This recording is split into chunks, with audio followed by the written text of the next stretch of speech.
When I was a sophomore in high school, I had a really interesting friend group to say the least. There were the two redneck Hicks that both had the same name. For this story, we'll just call them Devin. Yeah, we'll call them both Devin. Devin 1 and Devin 2. Devin 1 was a shorter blonde Hick, and Devin 2 was the bigger Hick. Yeah, we'll just go with that.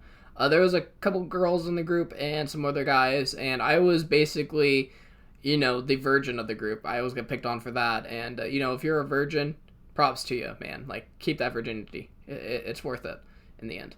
But we were walking from school to Casey's because on Wednesdays at my high school, before they changed it, we used to have these things called late start Wednesdays, where school wouldn't start till like 10 o'clock in the morning, and it was awesome. But the second part of riding the bus to school is they still got to school like at 7:30 a.m.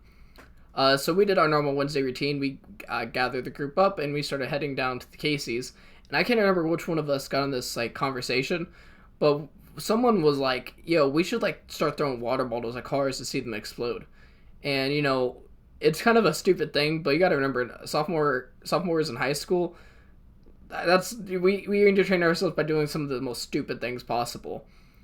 So Devin number 1 takes his water bottle, and this giant bus starts driving by, and he flips it, and it lands like a water bottle you just see standing on a table. And we were impressed, and then the water bottle, of course, exploded as the bus ran over it.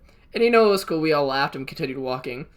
But then, I'll never forget this because I didn't know what was happening. Like, all I heard was the distortion of yelling.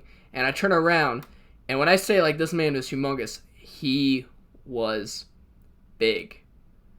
Like, a big dude in his big truck just, like, speeds up, rolls down his window even more, looks at my friend group and goes, "Which one of you threw that bottle of water?"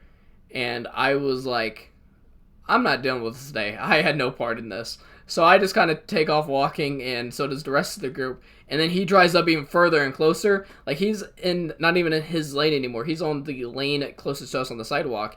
And just opens his door and steps out and is like, "Which one of you did this?" And this was kind of the jerk move of this whole thing. We all pointed at Devin number 1. And we were like, he did it. And he literally grabbed him by the shirt and was like, "That is one of the most disrespectful things you could have ever done. What if the bus crashed? What if this happened?" And to be fair, the giant man had his point. We were being stupid. But just the fact that the giant man was now gripping at my friend's shirt kind of freaked us all out. And I'm just like, I'm not dealing with this anymore. So as the group is distracted, I kind of just hightail it. I just start running to the Casey's gas station. I eventually get there, I get my stuff, and a couple minutes after getting the stuff, and I'm on the checkout lane, some more of them come in, and they're like, "Oh yeah, we all bailed." And eventually, Devin 2 shows up, and he's like, "Yep, I bailed on Devin 1. And as we're walking back, we finally catch up with Devin 1, and he has like the look of horror on his face, and just wouldn't say the rest of his interaction, and so we can only imagine that he just got threatened by this giant fat man.